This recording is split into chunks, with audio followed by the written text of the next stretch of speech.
Derek Daniel. Again. I love you, bro. Derek says, well, it looks like WB heard my outcry a few weeks ago with a Target leaking an image today to the Shadow of Mordor sequel titled Middle-earth: Shadow of War, along with some details about the new game. What would you want from the sequel, and what would you think of the supposed leaked details of the game, including the release date being August 22nd? Can E3 be next week? Laugh out loud. God, I really, really, really wished it would be. Yeah. Just from according to Kotaku's report, Shadow of War will continue the story of Talon and Celebrimbor. Yeah, there you go. Who are now working to forge their own Ring of Power to take on Sauron. The listing also mentions a $100 gold edition, which includes 2 Nemesis expansions, 2 story expansions, and a gold war chest. The Nemesis expansion will include a new orc tribe, enemies, missions, and more, while the story expansions will introduce the new campaign and playable character. So, what do you want from it? I want, I know me and Chris talked about it earlier today. It did get really, really boring of, killing this chief, or taking control of the chief, and then, oh, well, somebody just took his place. It got really, monotonous going through all that. I love the gameplay. I love the fighting style and everything like that. I want them to find a way to make it not a little newer, feel better, and not get as boring and as tedious as it had been. Would you like realistic grass in this game? I want grass to look like grass. Check out the top 5 for March when it comes out, and you'll get that joke. Want my grass to look like grass. Oh. Oh, God. Okay. Also, thoughts on the supposed leak from a WB Montreal employee, probably a former employee now, about the Batman Arkham game titled Batman Arkham Insurgency. And you need to play as both Batman and Nightwing, and the main villains will be the Owlman and the Court of Owls. We'll find out a week from this Wednesday. If you don't get to see the article, I will post it right below in the comments. So, I didn't read this one, but I read a big breakdown. You wrote the other I one? wrote it, and I read it while I did that. A breakdown of this disgruntled employee saying that it was a crappy place. I changed the word there, if you know what I mean. Crappy place to work in, and a lot of layoffs were happening. But they detailed a ton of stuff with this. It happens a few years after Origins. And they've tweaked a lot of gameplay stuff that's built off the same engine that Arkham Knight has been built off of. The dual takedown system has been changed a little bit. It's not like an ultimate finisher type deal. The Batmobile no longer does the tank thing, thankfully, and it's built more as an agile vehicle to, be able to race people and knock them out or whatever. Yeah. So it's not a tank anymore, which I'm really happy about. And the Talons from Court of the Owls and everything are some of the bigger bosses in the game, and there will actually be boss battles in this game like the previous Arkham games, unlike Knight, didn't have any boss battles in it. So I think that's really cool. Some of the villains that will be included are Maxi Zeus, Dollmaker, Killer Moth, Anarchy, Two-Face, Blockbuster, Ventriloquist, Cornelius Stirk, Tweedledee and Tweedledum, Dasan Al Ghul. I actually don't know that one, which is really weird. The Mad Monk, Dala, Riddler, and yes, the Joker. The Joker kind of orchestrates this Arkham breakout or whatever, but he's not the main villain, and if it's something good for him, he'll do it, even if it's helping Batman and Nightwing. So you're going to see different sides of Joker. I'm curious to see if this is Troy Baker coming back to do the Joker, or if Mark Hamill is going to come back, because Troy Baker did do the Arkham Origins Joker. So I'd be curious to see what happens on Which one that. would you prefer? I know mine. I would love to have Mark Hamill come back, of course, but I thought Troy did a really good job. He did. But if choice, of course, if I you would gotta go go with Mark Mark Hamill. Hamill, 100%. Now the interesting thing is, is the map. The landmass of this new area will be the same size as the 3 islands from Arkham Knight. The interior locations will be massively expanded. This means that while the outside area won't get a massive boost in size, more detail has been put in to create larger and more detailed interiors. And one thing that I did read about was the you will be actually able to go into more buildings in this one. So that'll be interesting. There will be more buildings that you actually can go in. So I like that. The combat system has been changed up a little bit in order to work better with one-on-one fighting, which the poster claims is more complicated than the attack and counter bases from the previous games. The dual play mode from previous games will also be back, although instead of an awesome dual takedown function, the game will instead have a unique combos and moves for dual play scenarios. The game will even include a full skill tree to accommodate the extra complexity. So I like that there's a bigger skill tree. The leaker claims that the game is supposed to be released in November this year, although since the game was allegedly meant to be revealed at the end of 2016, the game could potentially be pushed back further. Tell us more, blah, blah, blah. The leaker claims the game will be announced on March 8th, so we're only a few days away from that. So we'll see. I'd be extremely excited for another game. I got Arkham Knight. I haven't played much of it yet, but I cannot wait to dive into it. I just have so much other stuff I'm playing right now. Yeah, Arkham Knight is amazing. For in places, I think it was a good way to wrap everything up. So I've loved all the Arkham games. Moving on to another question. We'll go back up to that. Of Derek Daniels. Of Derek Daniels. We pretty much decided just to do Derek Daniels questions today because they covered everything that we were going to talk about.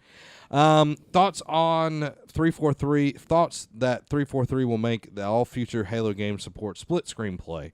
I think it was much needed. They should have done it on Halo 5. They were trying to drive sales, and it came across very needy and very money-crazed, in my opinion. One thing that 343 has hurt is the people like what we used to do, where we would hold events for Relay for Life. We would hold it for, the Haiti relief effort, where we were able to do LAN parties and, have split screen. With this past one, we would have had to have 4 Xboxes per team and try to set up a custom match. And that's for, a group of guys who, we're obviously not Rockefeller. We're not able to we're not able to go out and buy, 30-something systems. It really hurt people who are trying to do that and trying to make a difference in their, little area, trying to help people out. Yeah, of course they weren't thinking of that. No, obviously, but there's the things that kind of trickle, the trickle effect. Yeah, is what got caught up into us. But I am happy they're bringing split screen back because that does give us a little bit of hope that we can, do stuff like that. And I think it helps because when they made Guardians, they were focused strictly on the Xbox Live portion of all of that. So. Yeah. They also insinuated games as in plural, but with only one more game in this trilogy left, will they do another trilogy like Star Wars is doing, or do they do one-offs like ODST and Reach? My guess would be just a one-off because I don't see where they could take the story any further. I think they need to really examine what this is. Halo and even Gears of War and Call of Duty is not hitting like it did 10 years ago. No. And not resonating like it did. So they're going to have to do something major to make it something that's worth watching. The nostalgia factor is wearing off. Oh, yeah. I didn't even finish 5 just because I had no interest in it. It was boring. I don't think, neither did I because we stopped playing because we were playing together. Yeah. We need to finish Gears, by the way. We do. Now, for the listeners of the Nerd Cave podcast, Audible is offering a free audiobook download with a free 30-day trial to audible.com. To give you the opportunity to check out these services, you need to go to audibletrial.com/nerdcave, and that's where you can do all of this. Now, one book that I've been slowly getting through is Star Wars Ahsoka. I'm still reading it, like 2 months in. What did I just get? It's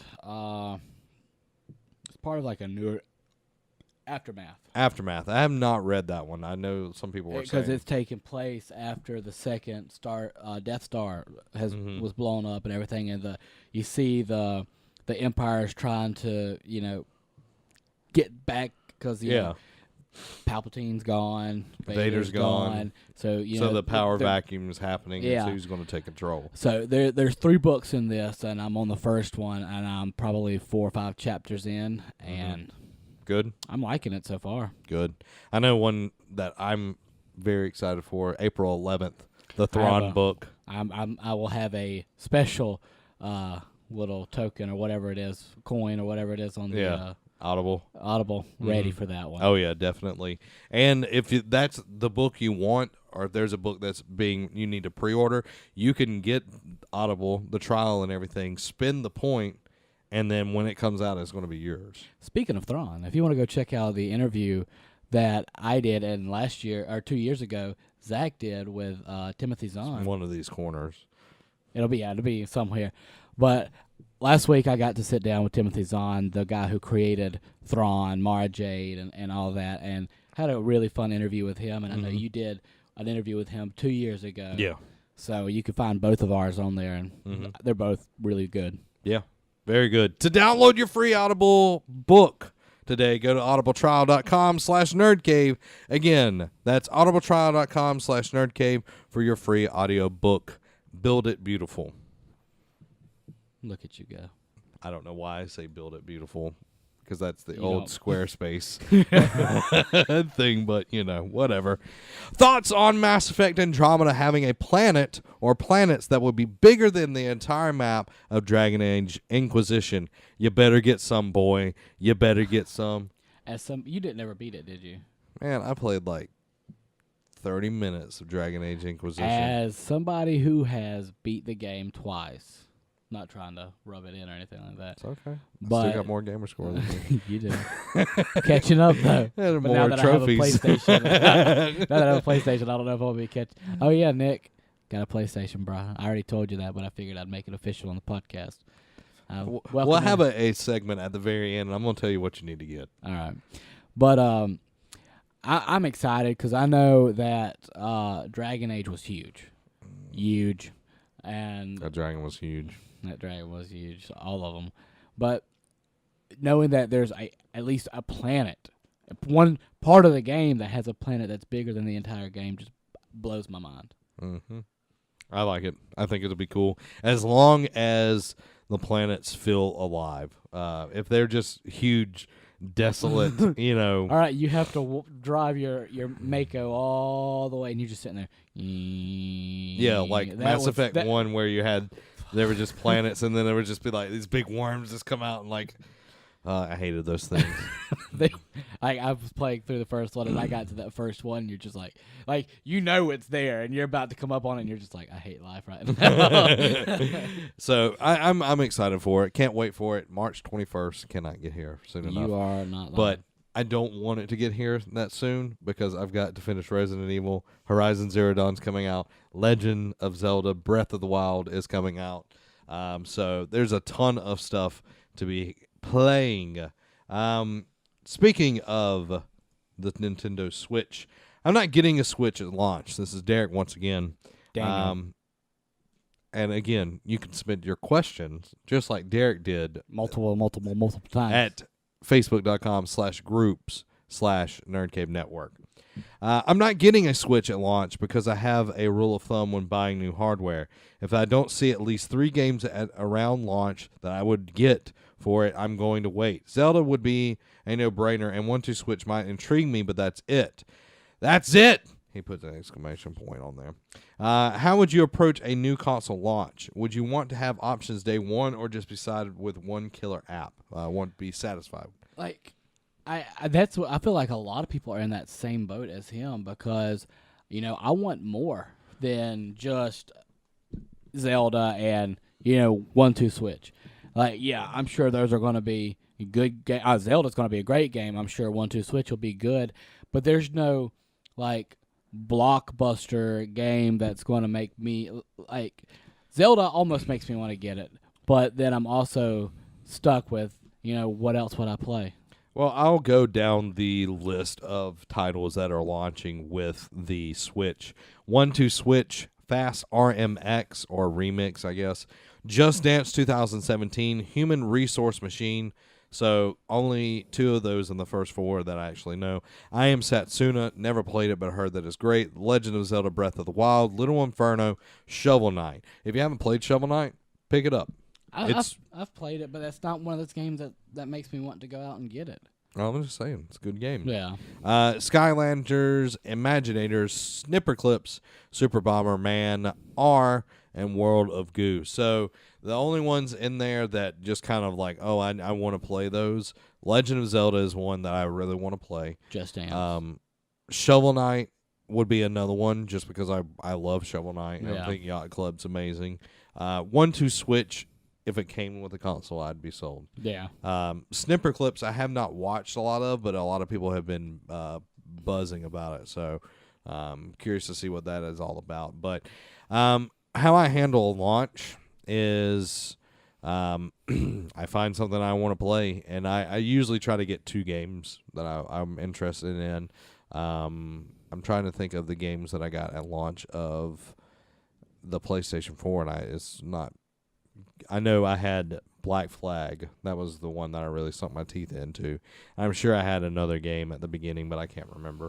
I know when I got my Xbox One, I had Destiny. And Well, you were a little bit later to the game, so you had a lot more to choose for. I had a lot more to choose from. But yeah, like you said, if I were to get it right then, I try to get the 2 games.